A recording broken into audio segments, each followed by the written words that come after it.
What if I told you that the most dangerous 21 miles of water on planet Earth just turned into a live testing ground for World War III? And what if the trap Iran spent decades building to choke the world just snapped shut on Iran itself? Stay with me, because what you're about to hear is not a drill, not a rumor, and not another empty headline. This is the moment the Strait of Hormuz stopped being a choke point and started becoming a graveyard for someone's strategy. The only question left is whose. Before we go deeper, do me one small favor. If you want the raw truth that mainstream news is too scared to touch, smash that like button right now. Hit subscribe and share this video with one person who still thinks the world is calm. Just one share. That's all I ask. Now let's get into it. On April 11th, two American warships did something nobody expected them to do so openly, so boldly, and so soon. The USS Frankie Peterson Jr. and the USS Michael Murphy, both Arleigh Burke-class guided missile destroyers, sailed straight into the heart of Hormuz. Not around it, not near it, through it, right under the nose of the Iranian Revolutionary Guard. And the message they carried was louder than any speech a president could ever give. Behind those two destroyers came something even more unsettling: underwater drones, silent, unmanned, built for one job and one job only: to hunt the invisible killers Iran scattered across the seabed. CENTCOM, the U.S. military command for the Middle East, openly announced the launch of a mine-clearing operation. And just like that, the quiet rules of the strait were rewritten overnight. But this passage was anything but peaceful. The moment the American ships entered those waters, the IRGC's naval units locked onto them. Radios crackled. Warnings flew across the channels. Final warnings, the kind of language navies only use right before something goes terribly wrong. The U.S. side calmly responded that they were following international law and respecting the ceasefire. And they kept moving. They did not slow down. They did not turn back. And at the peak of that tension, reports surfaced that an Iranian-directed drone was destroyed by American forces mid-passage. Tehran, of course, told a completely different story. They denied the transit ever happened. They claimed the American ships turned around the second they heard the warning. And then, almost in the same breath, they promised the world a far harsher response if anyone tried this again. That contradiction alone tells you everything. You don't threaten harsher punishment for something you say never happened. Something happened, something big, and the timing makes it even more suspicious. Just 21 hours before this naval encounter, talks between the US and Iran and Pakistan collapsed. No deal, no breakthrough, nothing. US Vice President J.D. Vance came out swinging, accusing Iran of making a massive mistake. And when a vice president uses words like that, it's never just for the cameras. It's a signal that Washington might already be moving toward its endgame in the Gulf, with warships above the water and drones below it. Now here's where the story gets darker, because beneath those tankers, beneath those destroyers, beneath the surface of one of the busiest oil routes on Earth, something silent and patient is waiting. Iranian sea mines, and not the kind you can map on a chart. These are rogue, wild, out of control. The IRGC Navy dropped them in a panic using small fast boats, scattering them quickly and unevenly. Many of them drifted miles away from where they were originally placed because the Gulf's bottom currents are brutally strong. Moored contact mines, magnetic mines, acoustic-triggered mines, free-floating mines, all of them mixed together like a poisoned soup in the dark. Think about that for a second. Iran built a trap, then Iran lost the map to its own trap. Now the very same mines designed to sink American ships could just as easily blow up an Iranian tanker, a Chinese oil carrier, or a fishing boat full of innocent men trying to feed their families. Iran didn't just plant a weapon, it planted a monster it can no longer control. And this is exactly why those two destroyers entering Hormuz matter so much. The Peterson and the Murphy are not minesweepers, they are floating fortresses, loaded with the Aegis combat system, the most advanced naval radar and missile defense network in the world.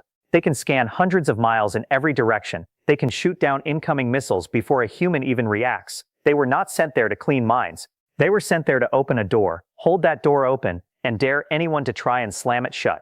Right after their passage, 3 massive supertankers crossed Hormuz, 3 in a row, gliding through waters that just days earlier were considered too dangerous to enter. And just like that, the rusted lock on the world's most important oil artery started to creak open. But here's the catch, and it's a big one. For Hormuz to truly reopen, it has to be cleaned, properly, inch by inch, and that's where the real story begins. If you're feeling that chill running down your spine right now, you're not alone. And if this video is hitting different than the noise you usually hear, then drop a quick comment below with just one word: awake. Just that, so I know you're really paying attention. And while you're at it, tap that subscribe button if you haven't yet, because what's coming next is the part nobody on TV will explain to you. Let's keep going. The real cleanup of Hormuz won't be done by sailors with sonar, it will be done by machines. Autonomous underwater drones, robotic hunters built to swim through pitch-black water, find a mine, identify it, and neutralize it without ever putting a human life at risk. In the coming days, more of these drones are expected to enter the strait, and the goal is simple but enormous. Create a safe, narrow, reliable corridor that oil tankers can cross in roughly 7 hours. A clean lane, a trusted path, a reopened artery for the global economy. But President Donald Trump made something very clear, and his words landed like a hammer. He said America will open that strait even if America doesn't need to use it. He pointed at NATO. He pointed at Europe. He basically told the world, we are doing this alone if we have to. And when an American president says he's ready to act unilaterally in the most volatile waterway on Earth, the entire planet should listen. Because the real move might not be the destroyers. The real move might not even be the drones. The real move could be something far bigger. Something that completely flips the chessboard. Reports started to surface, especially after the collapse of the talks, that Trump was signaling a new doctrine. The press began calling it the out blockade. And it is exactly as serious as it sounds. Here's what it really means. If Iran refuses to safely reopen the strait it mined and lost control of, the United States Navy could establish its own blockade around Hormuz. Not just clear a path, not just escort tankers, but actually take command of the entrances and exits of the strait. Decide who passes. Decide who waits. In other words, completely erase Iran's veto power over global maritime traffic and replace it with American authority. Let that sink in. The country that built a trap to control the world's oil could end up watching American admirals decide which ships get through and which ones get sent home. That is not a small shift. That is a tectonic one. And remember, this is no longer a story about two countries arguing. The Strait of Hormuz carries roughly 20% of the entire world's daily oil supply. 20%, every single day. If that artery clogs, if that artery is fought over, the shockwaves don't stop in the Gulf. They hit Europe. They hit Asia. They hit your gas station. They hit your grocery bill. They hit your electricity. Europe's industry is already fragile. One more shock could break it. So how would this out blockade actually work on the ground? Right now, the U.S. Fifth Fleet is already on high alert in the region. The Abraham Lincoln Carrier Strike Group, which the USS Frankie Peterson Jr. is attached to, is sitting in and around the Persian Gulf carrying terrifying firepower. If the conflict reignites, F-35s and F/A-18s will roar off that carrier deck and build an air umbrella over the strait that nothing in Iran's arsenal can comfortably penetrate. On the water, cruisers and Arleigh Burke destroyers would form a wall of steel, physically sealing the mouth of the strait. Beneath the surface, those knifefish autonomous underwater drones would crawl through that 21-mile narrow choke, neutralizing mines one by one, carving out an invisible safe corridor for supertankers to pass through. If this first phase works, traffic could rebound toward 40% of normal in a surprisingly short time. But if Iran keeps pushing, if the regime refuses to back down, the out blockade goes from idea to reality. More Arleigh Burke destroyers arrive. Ticonderoga-class cruisers join the line. P-8 Poseidon surveillance aircraft tear across the sky, hunting submarines and tracking every movement. And then comes the chokehold. The U.S. Navy could stop search and turn back any ship it considers suspicious, effectively cutting off up to 70% of Iran's daily oil exports. That is not a punishment. That is economic strangulation.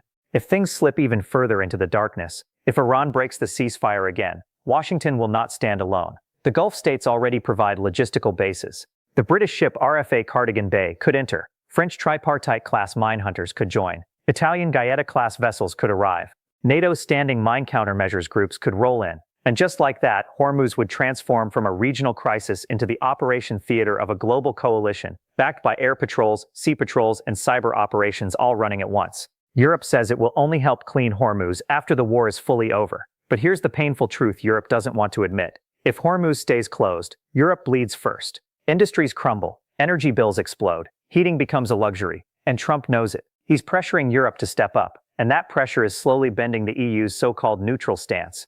I know this is a lot to take in, and I know your brain is probably racing trying to figure out who's really winning and who's really losing in all of this. So before we crack open the next layer, do something for me. Don't just watch. Engage. Hit that like button hard enough that your neighbor hears it. Drop a comment with the country you're watching from, because I genuinely want to know how far this story is reaching. And if you haven't subscribed yet, what are you even doing here? Tap that bell, because the next part will change how you see this entire conflict. Now let's talk about the danger nobody is talking about loud enough. This entire operation, as bold as it looks, is sitting on a knife's edge. Iran has thousands of suicide drones, hundreds of shore-based anti-ship ballistic missiles, and the Persian Gulf is shallow and narrow, which is exactly the kind of battlefield Iran spent decades preparing for. This is not random. This is doctrine. The Revolutionary Guards have built an entire military philosophy around hitting big ships in tight waters using small, fast, cheap weapons. Asymmetric warfare. The art of the weak hurting the strong. And the narrowest point of Hormuz is only 21 miles wide. 21, for modern missiles, that is point-blank range. American warships moving through that corridor have only seconds to react if a swarm of missiles comes flying off the Iranian coast. One single hit on a U.S. destroyer. One single boat full of explosives slamming into a tanker. One single mistake. And this regional crisis could explode into a global catastrophe overnight. And Iran knows this. That's why their negotiators sat at that table in Pakistan with such an unbreakable attitude. Because when you're discussing nuclear restrictions, when you're discussing crushing sanctions, when you're discussing the survival of your entire regime, the Strait of Hormuz is the only real card you have left. Letting it go means signing your own death certificate. So they hold on, even when it hurts them, even when it bleeds them, even when it strangles their own economy. And it is strangling them. That's the irony nobody saw coming. Oil has shot past $80 and keeps climbing. Insurance premiums for tankers have multiplied. Ship owners are paying what's called a mine risk premium just to even consider crossing the strait. And most tankers, they're staying away. The supply chains of the world are shaking. But Iran's economy is shaking harder. Before the war, Iran exported around 1.5 million barrels of oil a day. Most of that flowed through Hormuz. The same Hormuz Iran just turned into a minefield. So now Iran's own export route is choked by Iran's own weapons. They poisoned the well they were drinking from. And it's not just oil, natural gas, petrochemicals, fertilizer, plastic raw materials, all of it passes through that same corridor. When Hormuz stops, it's not just your gas pump that screams. It's your supermarket, your pharmacy, your construction projects, your electronics, your farms. Global inflation, which was already brutal, now turns structural, long-term, embedded, and developing countries, the ones with the least margin for error, get crushed the hardest. They get dragged into debt spirals they may never climb out of. There are alternative routes, sure. The Suez Canal, the Cape of Good Hope. But these alternatives come with brutal costs. Going around the Cape of Good Hope adds about 10 extra days of travel and doubles the fuel bill.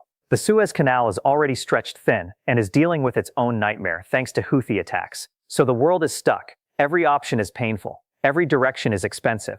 And the longer Hormuz stays closed, the more the world starts to wonder if it should ever depend on Hormuz again. And this is the moment Iran's strategy becomes a slow-motion disaster for Iran itself. Because every day the strait stays unstable, the world invests more into alternatives. New pipelines, new ports, new shipping lanes, new energy partnerships that bypass the Gulf completely. The longer Iran plays this card, the more permanently the world walks away from needing that card at all. The very weapon that was supposed to make Iran untouchable is making Iran irrelevant.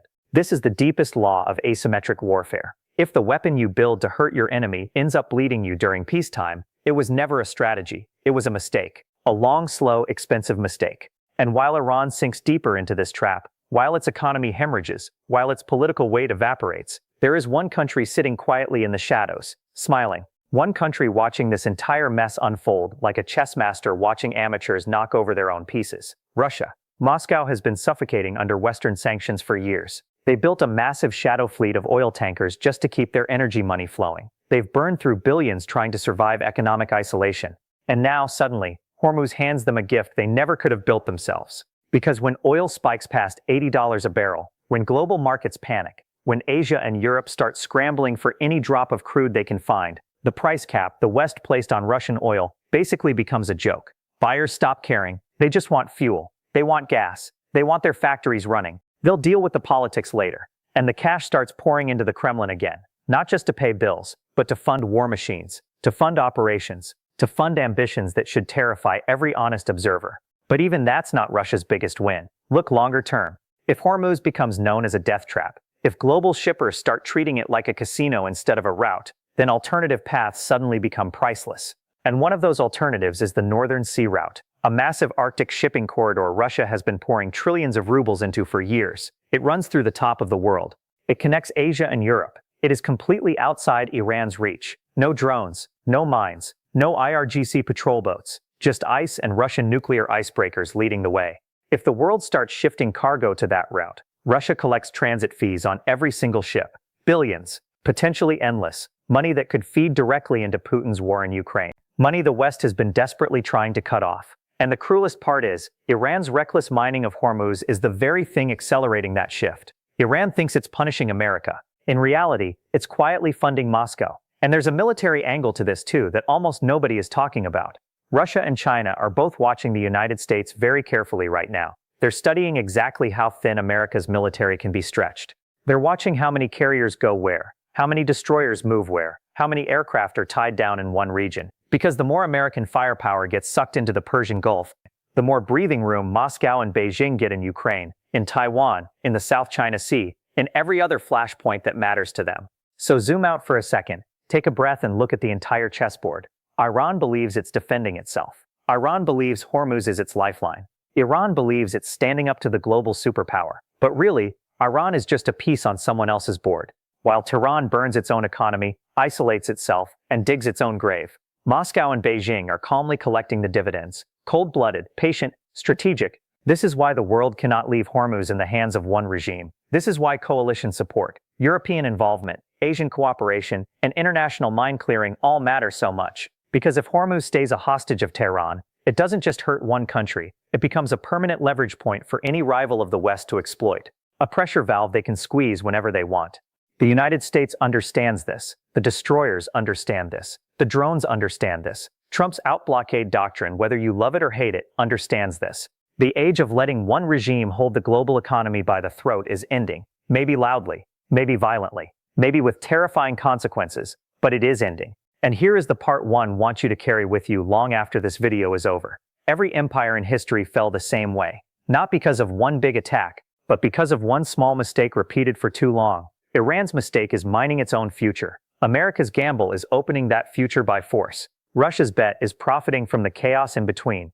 And the world, the everyday world, you, me, the families just trying to live, sit in the middle hoping the wrong spark doesn't fall on the wrong sea. So watch Hormuz. Watch it closely. Because what happens in those 21 miles of water will decide far more than the price of oil. It will decide who writes the next chapter of this century. And if history teaches us anything, it's that traps always come back to the ones who set them. Iran built the cage. Iran walked into the cage. And now the door is starting to close. Not by an American hand, but by Iran's own. If this video opened your eyes even a little, if it gave you something the news didn't, do the one thing that helps this channel survive in a world drowning in noise. Like the video. Subscribe to the channel. Share it with someone who actually thinks. And tell me down in the comments who you believe is really winning this game. Washington, Tehran, Moscow, or none of them.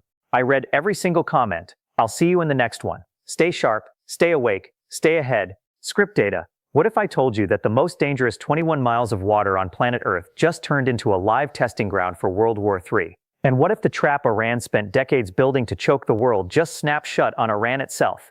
Stay with me, because what you're about to hear is not a drill, not a rumor, and not another empty headline. This is the moment the Strait of Hormuz stopped being a choke point and started becoming a graveyard for someone's strategy. The only question left is whose. Before we go deeper, do me one small favor. If you want the raw truth that mainstream news is too scared to touch, smash that like button right now, hit subscribe, and share this video with one person who still thinks the world is calm.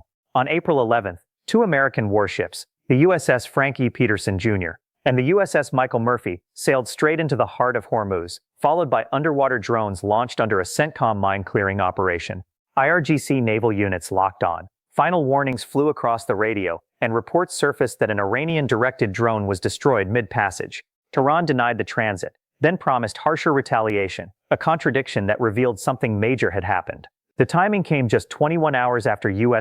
and Iran talks in Pakistan collapsed, with Vice President J.D. Vance accusing Iran of a massive mistake. Below the surface, rogue Iranian mines, moored contact, magnetic, acoustic, and drifting, lie scattered after being dropped quickly by IRGC small boats and pushed miles by strong Gulf currents.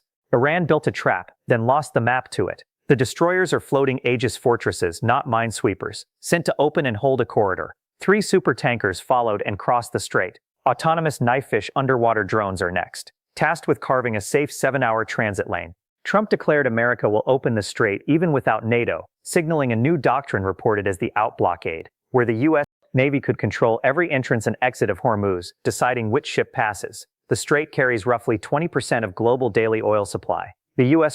Fifth Fleet and Abraham Lincoln Carrier Strike Group are on alert, with F-35s, F/A-18s, Arleigh Burke destroyers, Ticonderoga cruisers, and P-8 Poseidons ready. The blockade could choke off up to 70% of Iran's oil exports. The British RFA Cardigan Bay, French tripartite mine hunters, Italian Gehetta-class ships, and NATO mine countermeasure groups may join. Iran's arsenal of thousands of suicide drones and shore-based anti-ship ballistic missiles in a 21-mile choke creates extreme risk. Oil has shot past $80. Insurance premiums multiplied. Supply chains shaking. Iran's own 1.5 million barrels a day export route is now strangled by its own mines. Alternative routes through Suez and the Cape of Good Hope add cost, time, and risk. Global inflation turns structural and developing nations are crushed. Iran's strategy boomerangs as the world invests in alternatives. Russia watches and profits. The price cap collapses, cash floods the Kremlin, and the Northern Sea Route gains strategic value, potentially funding Russia's war in Ukraine. Russia and China study how thin U.S. forces stretch, gaining leverage in Ukraine, Taiwan, and the South China Sea. Iran believes it's defending itself, but is being used as a piece on Moscow and Beijing's board. International coalition support is essential, so Hormuz does not remain a permanent leverage tool. Empires fall by repeating small mistakes. Iran built the cage and walked into it, and the door is now closing by Iran's own hand.